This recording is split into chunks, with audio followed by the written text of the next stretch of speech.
Louvado seja o nome do Senhor, irmãos. Eu gostaria de convidá-los a abrirem as suas Bíblias no livro de Salmos, de número 105. Nós iremos ler do versículo 1 ao versículo 7. Diz assim: Rendei graças ao Senhor, invocai o seu nome, fazei conhecidos entre os povos os seus feitos. Cantai-lhe salmos, narrai todas as suas maravilhas. Gloriai-vos no seu santo nome. Alegre-se o coração dos que buscam o Senhor. Buscai o Senhor e o seu poder. Buscai perpetuamente a sua presença. Lembrai-vos das maravilhas que fez, dos seus prodígios e dos juízos de seus lábios. Vós, descendentes de Abraão, seu servo. Vós, filhos de Jacó, seus escolhidos. Ele é o Senhor, nosso Deus. Os seus juízos permeiam por toda a terra. Nesse momento nós iremos fazer uma oração de gratidão ao Senhor, de intercessão pelos nossos irmãos, pelos nossos amigos, familiares, pelos necessitados que nesse momento estão passando por dificuldades e precisam muito do nosso auxílio em oração. E nós iremos orar nessa noite. Amém? Oremos a Deus. Senhor, te damos graças, Senhor Deus, por esta noite, por essa oportunidade que nós temos de estarmos de uma certa forma reunidos em Teu nome, Senhor. Nesse momento nós queremos agradecer por Tua obra em nossas vidas, agradecer pelos Teus maravilhosos feitos em nosso meio, agradecer, Senhor, pelo Teu cuidado, pelo Teu amor, pelo Teu Espírito Santo, Senhor, que é derramado sobre nós, que nos consola, que nos auxilia, que nos faz caminhar. Obrigado, Senhor Deus, por esse cuidado, porque sabemos que nós não merecemos, que é graça do Senhor, que é dom do Senhor. E por isso nós somos gratos a Ti, Senhor Deus. Pedimos agora, Deus, no poder do nome que há, pelo poder que há no nome de Jesus, ó Pai, pelos nossos amigos, irmãos, familiares que estão nesse momento passando por dificuldades, ó Deus, sejam elas espirituais, sejam elas financeiras, sejam elas, ó Deus, de saúde. Pai, nós estamos vivendo em meio a esta loucura de pandemia, Deus, e pedimos a Tua proteção, a Tua graça, a Tua misericórdia, a Tua cura, Deus, sobre a vida daquelas pessoas que estão nesse momento padecendo nos hospitais, que estão nesse momento padecendo em suas casas. Ó Deus, em nome de Jesus, com Teu poder e a Tua misericórdia, Deus, age no nosso meio, Senhor. A todos os nossos irmãos, ó Deus, que se encontram desempregados, por conta também desse caos que se instalou no mundo, tem misericórdia, Deus, tem misericórdia deles, providencia, Senhor Deus, auxílio, e que essa provisão, ó Deus, venha ser, Deus, servir de uma resposta de oração do Teu povo, de uma resposta de oração, Senhor Deus, dos próprios irmãos que estão clamando por Ti. A todos os nossos amigos, familiares, ó Deus, que passam por dificuldade, tem misericórdia, Deus, em nome de Jesus.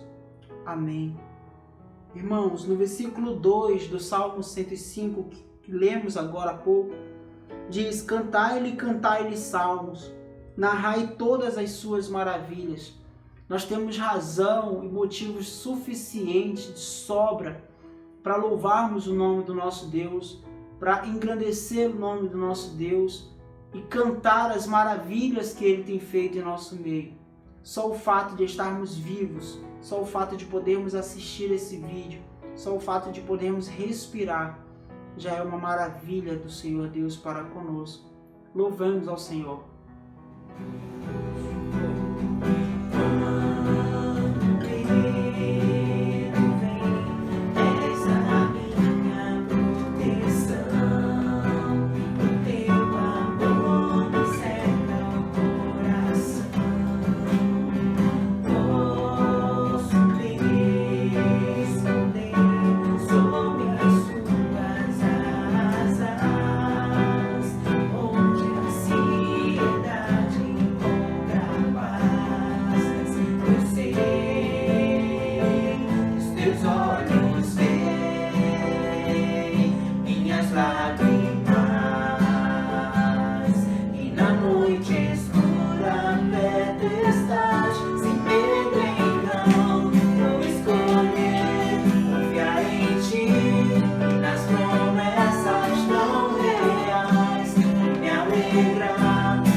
teus olhos veem minhas lágrimas,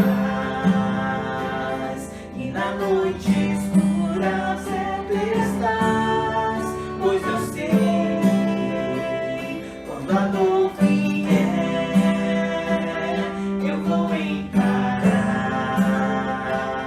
o seu lado, os medos enfrentar, sem pretendão, vou escolher confiar em ti, nas promessas tão reais, me alegrar, te louvar, sem pretendão, vou escolher confiar em ti, nas promessas tão reais, me alegrar, te louvar, me alegrar, te louvar, me alegrar, te louvar.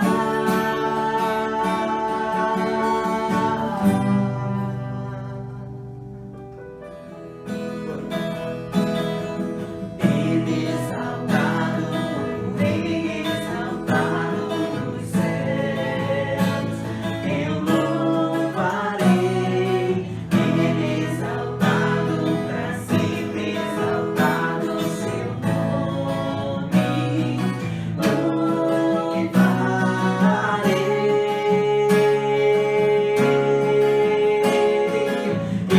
Ele é o Senhor, sua verdade vai sempre reinar.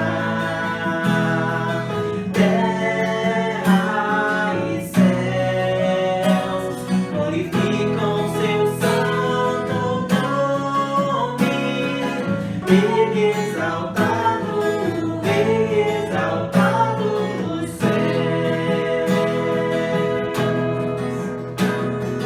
Ele exaltado, o Rei exaltado nos céus, eu louvarei. Ele exaltado, pra sempre exaltado seu nome, louvarei.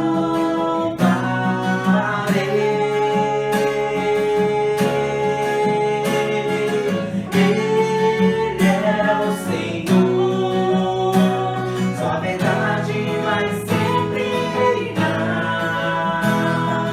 Terra e céus glorificam seu santo nome. Ele exaltado, o Rei exaltado nos céus. Ele é o Senhor, sua verdade vai sempre reinar. Terra e céus glorificam seu santo nome. Ele exaltado, o Rei exaltado nos céus. Ele exaltado, o Rei exaltado nos céus.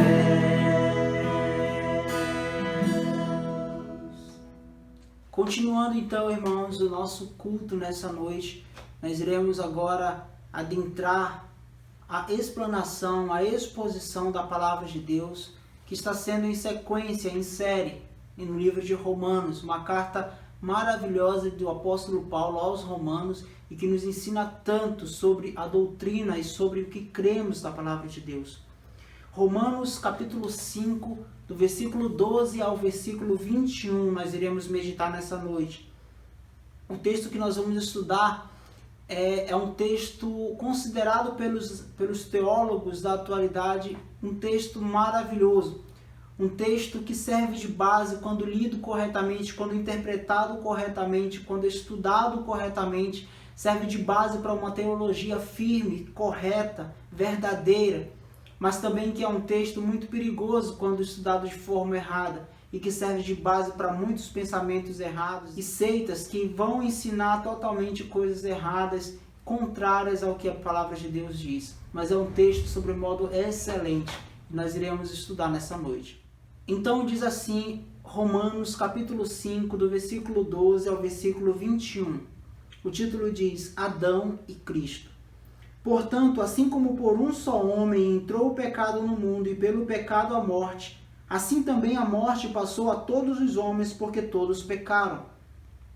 Porque até ao regime da lei havia pecado no mundo, mas o pecado não é levado em conta quando não há lei. Entretanto, reinou a morte desde Adão até Moisés, mesmo sobre aqueles que não pecaram à semelhança da transgressão de Adão, o qual prefigurava aquele que havia de vir.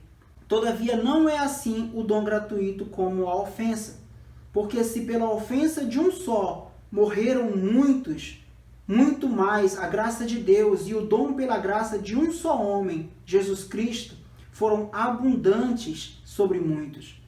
O dom, entretanto, não é como no caso em que somente um pecou, porque o julgamento derivou de uma só ofensa para a condenação, mas a graça transcorre de muitas ofensas para a justificação. Se pela ofensa de um e por meio de um só reinou a morte, muito mais os que recebem a abundância da graça e o dom da justiça reinarão em vida por meio de um só, a saber, Jesus Cristo. Pois assim como por uma só ofensa veio o juízo sobre todos os homens para a condenação, assim também por um só ato de justiça veio a graça sobre todos os homens para a justificação que dá vida. Porque, como pela desobediência de um só homem muitos se tornaram pecadores, assim também por meio da obediência de um só muitos se tornarão justos. Sobreveio a lei para que avultasse a ofensa, mas onde abundou o pecado, superabundou a graça, a fim de que, como o pecado reinou pela morte, assim também reinasse a graça pela justiça para a vida eterna, mediante Jesus Cristo, nosso Salvador.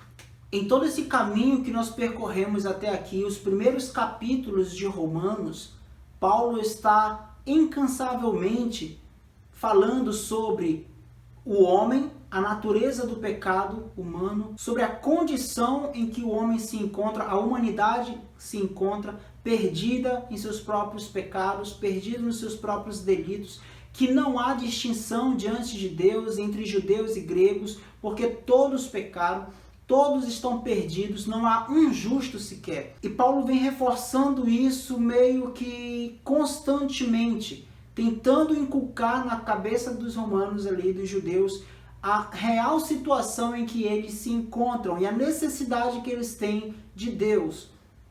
Então Paulo fica remoendo essas coisas na mente dos judeus, que todos eles pecaram, que todos eles precisam desesperadamente da graça de Deus, se achegar a Deus, que eles não têm privilégio algum em relação aos gentios, aos gregos, que todos estão no mesmo nível de pecaminosidade, de perdição, de condenação. Paulo então coroa o seu discurso com a máxima: todos pecaram e carecem da glória de Deus, precisam da glória de Deus. Para chegar até aqui, Paulo já ensinou que não há distinção entre raças, que não há diferença entre os povos, que todos estão na mesma situação. No capítulo 3, do versículo 9 e 10, diz assim: que se conclui? Todos nós temos qualquer vantagem? Não, de forma alguma, pois já temos demonstrado que todos, tanto judeus como gregos, estão debaixo do pecado, como está escrito, não há um justo sequer. E Paulo também, conhecendo os judeus e sabendo que eles eram apegados à lei, que eles se vangloriavam por terem a lei, por terem recebido de Deus a lei, Paulo também vai colocar um personagem muito importante, que vai significar muito para a leitura que os judeus faziam, que é Abraão. Ele inclui então Abraão no capítulo 4, diz: que pois diremos ter alcançado Abraão, nosso pai, segundo a carne? Porque se Abraão foi justificado por obras, tem do que se gloriar, porém não diante de Deus. Ora, ao que trabalha, o salário não é considerado como favor, e sim como uma dívida. E esse ponto é muito importante. O salário não é considerado um favor ao trabalhar. Você que trabalha, assim como eu, nós sabemos que nós recebemos no final do mês não é um favor. Aquilo que nós recebemos no final do mês é uma dívida que a empresa tem com a gente, de pagar aquilo que nós fizemos por merecer. E é nesse sentido que Paulo fala muito lindamente: ora, ao que trabalha, o salário não é considerado como favor, e sim como dívida. Nós merecemos receber o salário. Parece uma tarefa muito fácil explicar isso para as pessoas, mas não é. Imagina você ter que explicar hoje para um nosso irmão pentecostal de que o esforço dele, o trabalho dele não significa nada enquanto a sua salvação, não vai interferir na sua salvação. Você vai dar um nó na cabeça dele, ele não vai aceitar, não vai ser uma tarefa muito fácil você convencê-lo disso. Até porque ele acha que sim, que tudo que ele faz colabora, coopera para a sua salvação. E nós sabemos que isso não é verdade, mas que o nosso esforço, o nosso trabalho é só fruto de uma salvação que já aconteceu antes mesmo de nós existirmos. E Paulo também enfrentava essa batalha de tentar explicar a salvação pela graça do Senhor Jesus Cristo. E não era uma tarefa muito fácil para ele também, apesar de todo o seu conhecimento. E mesmo assim, Deus o capacita a escrever essa carta tão maravilhosa que chega até os nossos dias e nos ensina tanto a respeito do plano de salvação do Senhor Jesus Cristo, da sua graça maravilhosa e da justificação que nós eleitos recebemos do Senhor Deus.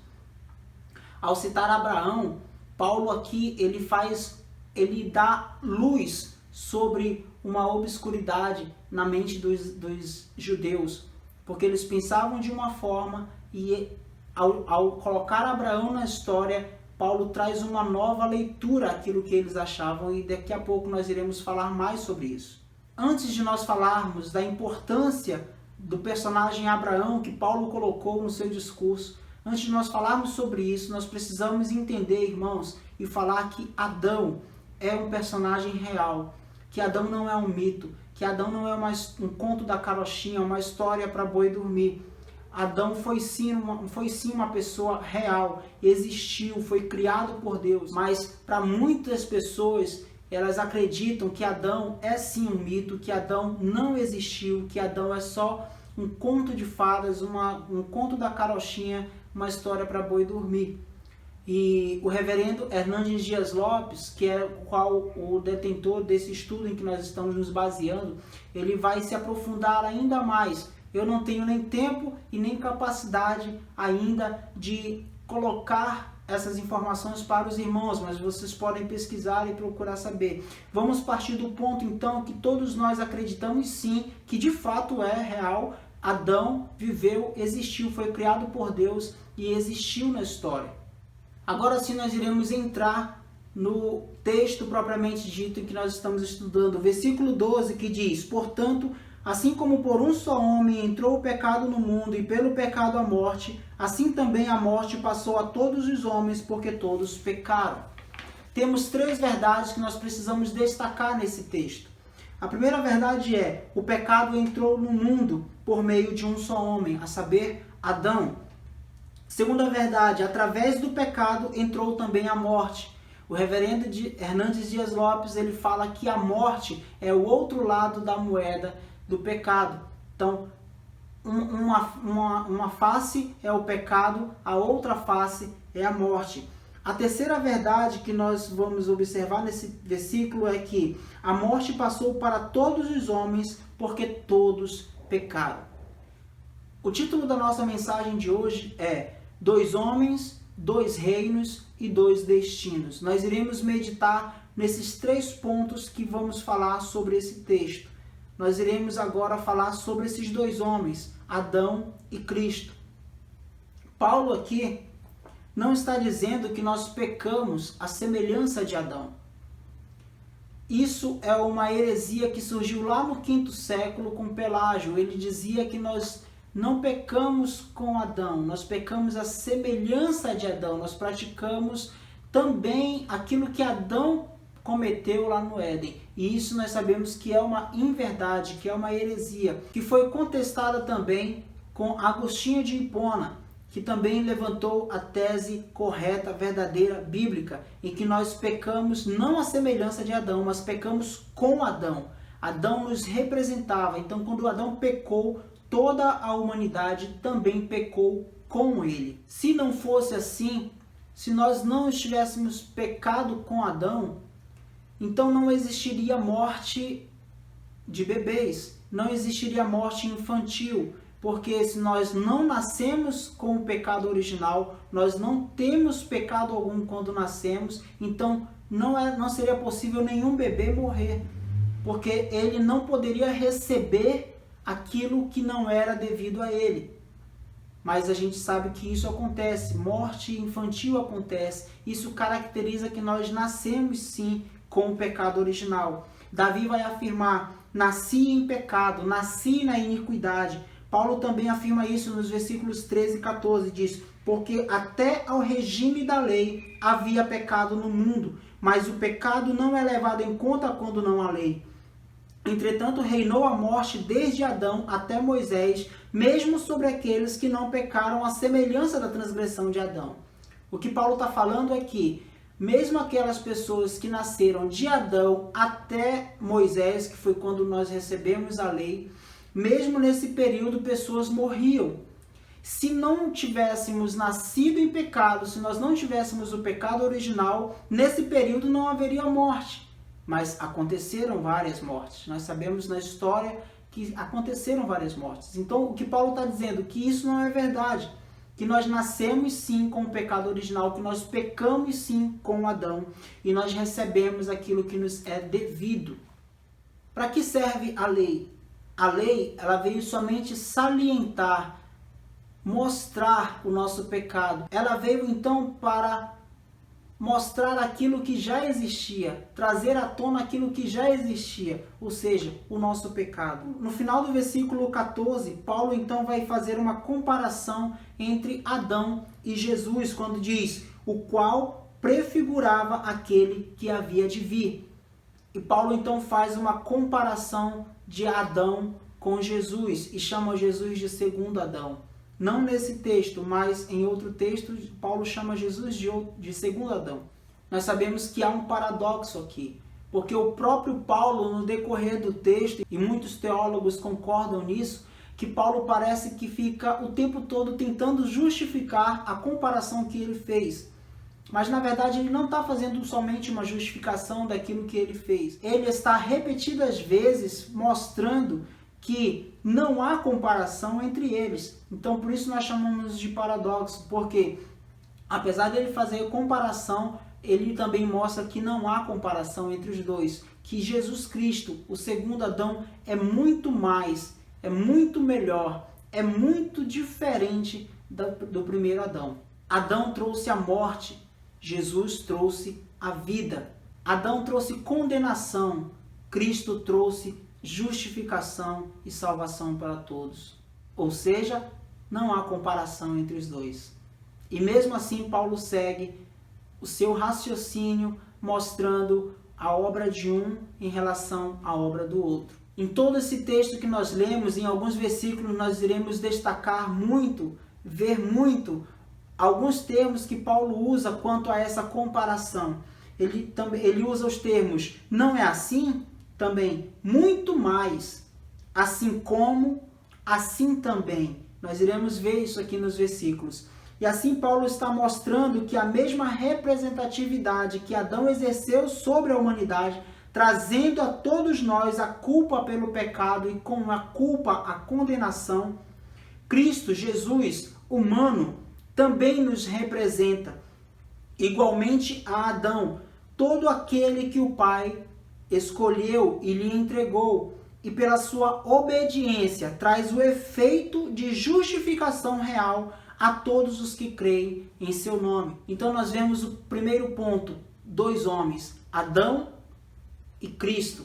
Adão, que representa a morte, que representa o pecado, que representa o reino da morte instalado na terra, que representa a nossa condenação. E também mostra Cristo Jesus, que representa a vida eterna, que representa a nossa justificação, que representa a nossa salvação diante de Deus. E nós partiremos agora para o segundo ponto, que é 2 reinos. Existem 2 reinos especificados aqui nesse texto e nós iremos estudá-los agora. Os 2 reinos são o reino da morte e o reino da vida. Pode parecer repetitivo esse texto, mas o texto nos fala que a entrada do pecado no mundo se estabelece também o reino da morte. No versículo 17, parte A diz: se pela ofensa de um e por meio de um só reinou a morte. Então ele fala que pelo pecado entra o reino da morte. O que compõe esse reino da morte? O que se refere esse reino da morte? Que tipos de morte estamos falando? Nós estamos falando de 3 tipos de morte que conhecemos. Primeiro, a morte física, que é nessa matéria, que é desse corpo. Paulo também vai falar isso em outra parte do texto, que ele, em Filipenses ele fala que o viver para ele é Cristo e o morrer é lucro. E ele está falando da morte física, desse corpo, da matéria. Paulo está se referindo a essa morte. A segunda morte é a morte espiritual.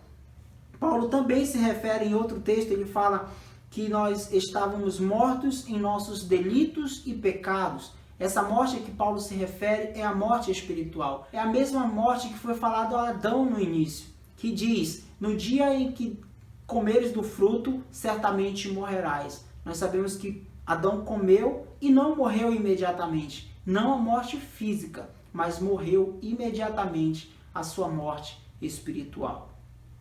E a terceira morte é a morte eterna. Essa morte que é a separação eterna de Deus. É o inferno. É onde todos aqueles que estão mergulhados no pecado irão padecer eternamente. A separação eterna de Deus. O reino da morte também, em segundo lugar, ele contempla o julgamento. Outra coisa também que nós podemos ver no reino da morte. No versículo 16 e 18. Versículo 16 diz: o dom, entretanto, não é como no caso em que somente um pecou, porque o julgamento derivou de uma só ofensa para a condenação, mas a graça transcorre de muitas ofensas para a justificação. O 18. Pois, assim como por uma só ofensa veio o juízo sobre todos os homens para a condenação.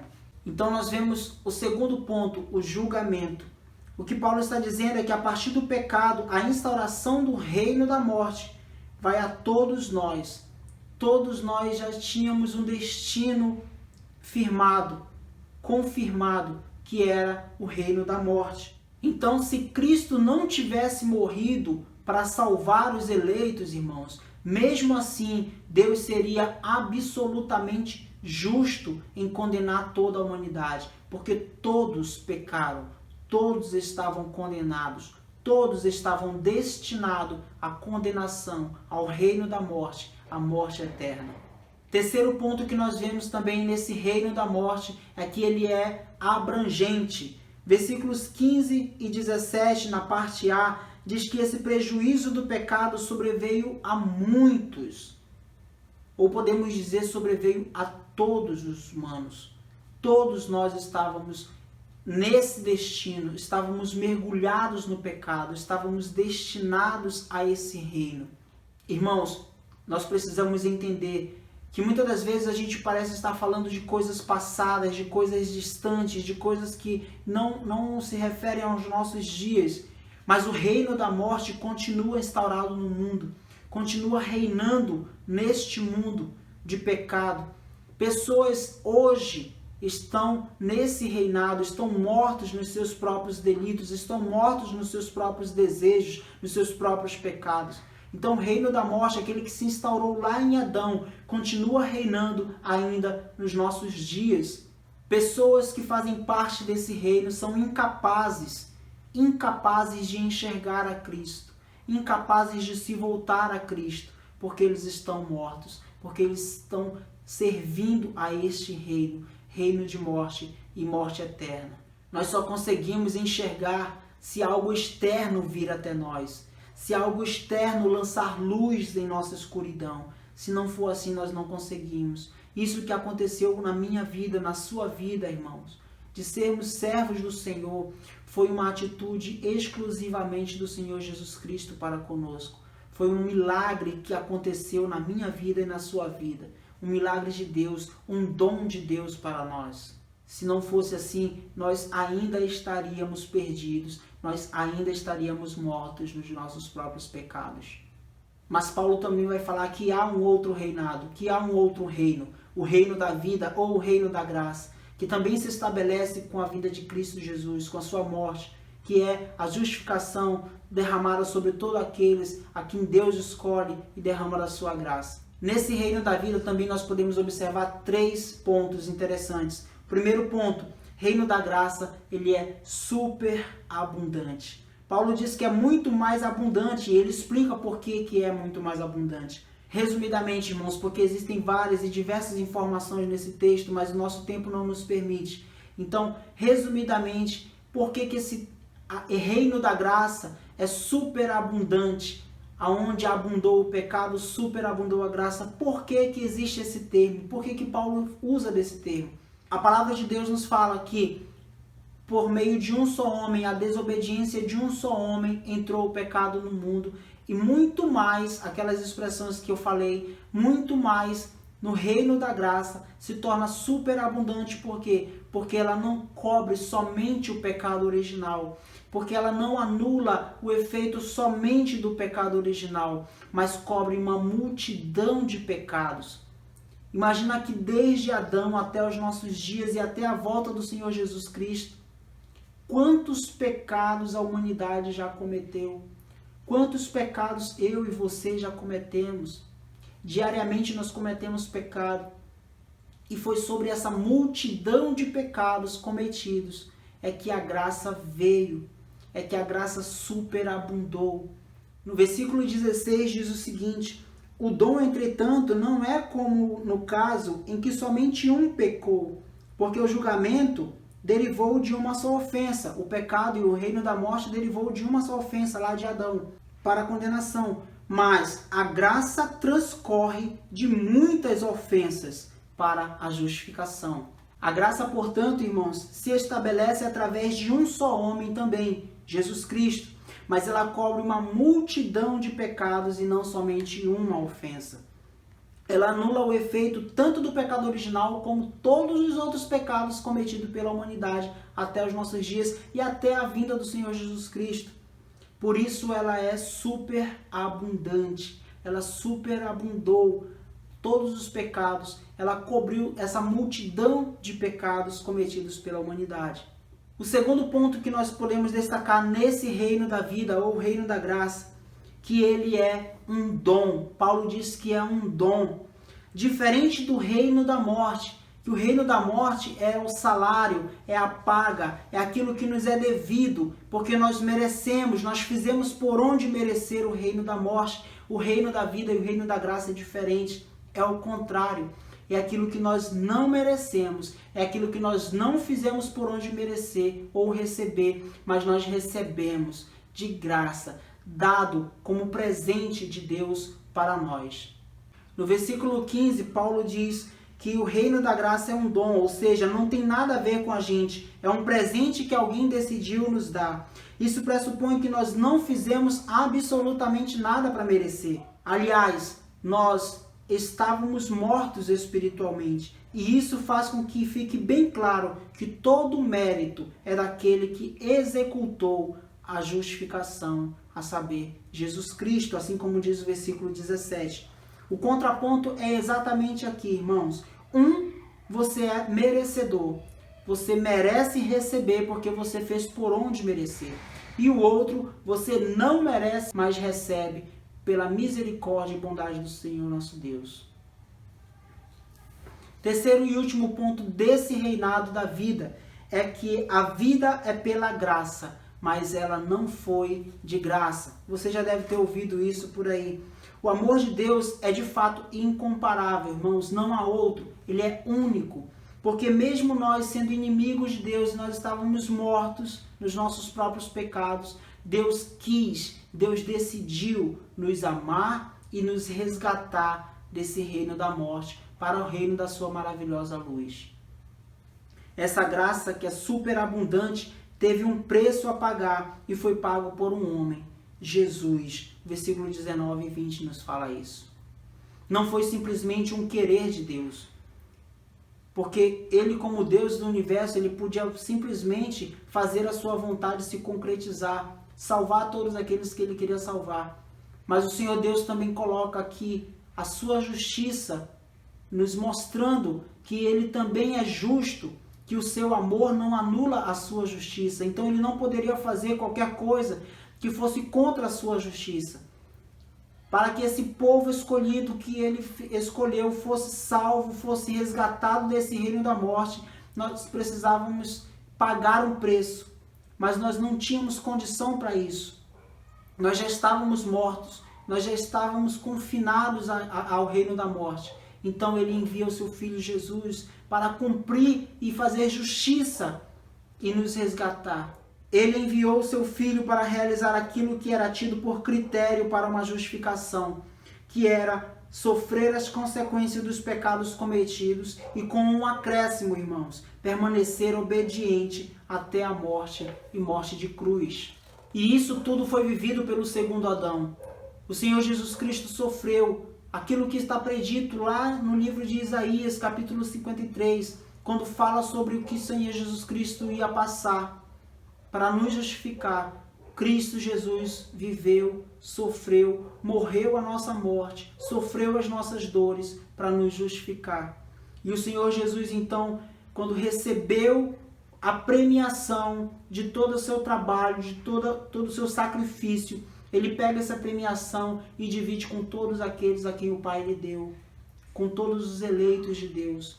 E ele então justifica a todos, tira de cima desse povo o peso da condenação, da culpa do pecado, e nos dá a liberdade, o livre acesso ao Pai, o retorno ao seu reino de luz. Por isso é impossível fazer parte do reino de Deus. É impossível fazer parte do reino da graça. É impossível fazer parte do reino da vida se não for pelo Senhor Jesus Cristo. Porque foi por um só homem. Foi por um só homem. Não foi por 2, por 3, por 4, foi por um só. Somente Jesus é o caminho. Somente Jesus pode nos salvar. Somente Jesus. Porque esse sacrifício foi sozinho.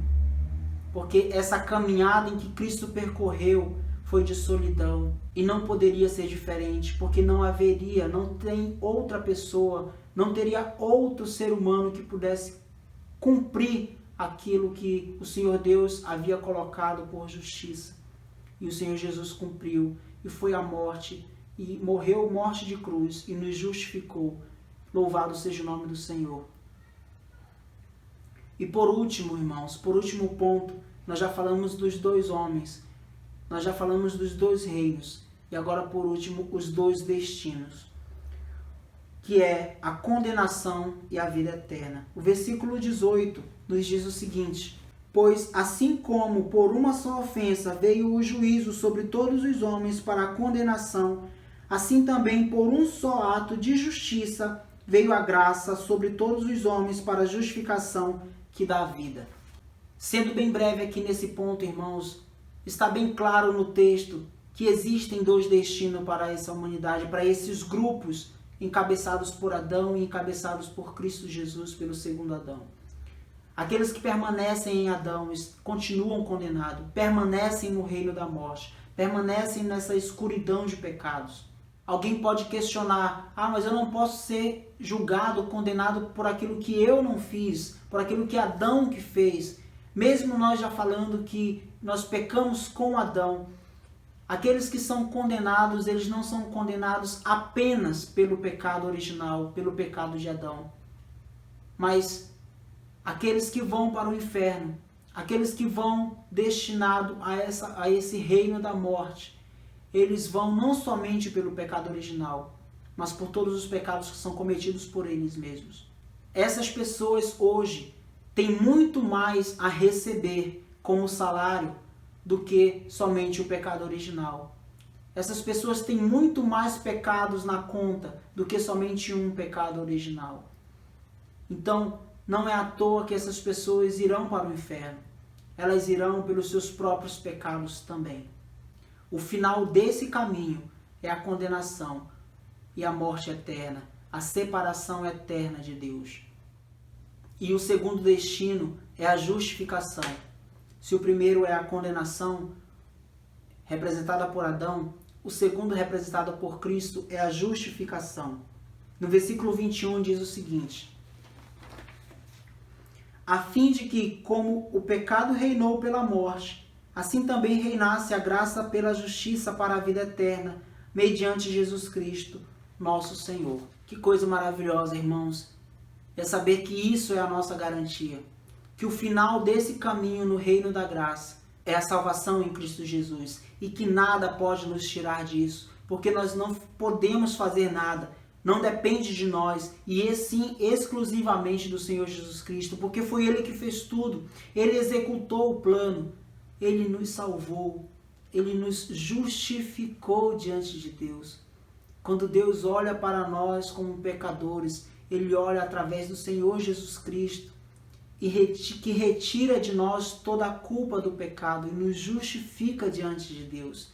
E isso é maravilhoso, saber que o nosso destino está traçado, que o nosso final está traçado, está garantido, que é a salvação eterna, que é a vida em aproximação eterna com o nosso Criador. E o que é maravilhoso também é pensar que mesmo nós perdidos nos nossos pecados, inimigos de Deus, sendo contrário a tudo que se diz a saber de Deus, mesmo assim Deus nos ama, mesmo assim Jesus Cristo morre por nós, mesmo assim Ele nos resgata de lá, e hoje nós podemos desfrutar da sua presença. Isso é maravilhoso, glória a Deus por isso. E assim nós concluímos a nossa meditação de hoje: 2 homens, 2 reinos, 2 destinos. E é maravilhoso pensar que a nossa vida pertence a Deus. É maravilhoso pensar que tudo que nós vivemos vem da parte de Deus, que a igreja do Senhor reina, já mesmo nessa vida, no reino de graça, no reino da vida do Senhor Jesus Cristo, que foi conquistado por Ele mesmo. Glória ao nosso Deus e uma boa semana a todos, irmãos. Oremos. Senhor Deus e Pai, muito obrigado, Senhor. Nosso coração se enche de gratidão em saber que o Senhor Jesus está no controle das nossas vidas, que o Senhor Jesus nos comprou com o seu sangue, que o Senhor Jesus nos justificou, que o Senhor Jesus nos salvou. Obrigado, Senhor Deus, pela oportunidade de poder meditar na Tua Palavra, de poder aprender juntos da Tua Palavra. Abençoa a nossa semana, abençoa a vida de todos. Obrigado, Senhor Deus, em nome de Jesus. Amém. Irmãos, só mais uma coisinha. Nós fizemos ontem a despedida do nosso irmão Israel, um membro da congregação Calvário, que vai estar se desligando por motivos geográficos. Nosso irmão vai servir o exército no Mato Grosso, em Campo Grande. E ontem nós nos reunimos e fizemos uma singela homenagem a ele. Nós iremos postar o vídeo depois no YouTube, colocar o link lá no grupo para os irmãos verem. Foi um momento de muita tristeza, claro, mas também de muita alegria. Que possamos então, em nossas orações, apresentar a vida do Israel, a sua viagem, a sua estadia, a sua carreira profissional, que venha a ser para o louvor da glória do Senhor Deus. Então gostaria de registrar aqui também, meu irmão, que essa igreja te ama, que você vai ter sempre o seu lugarzinho reservado aqui com a gente, tá bom? Que Deus abençoe você. Nós te amamos, você é um membro da congregação, mesmo distante, você continua sendo um dos nossos. Então, Deus abençoe em nome de Jesus, viu? Um abraço. A mesma casa tem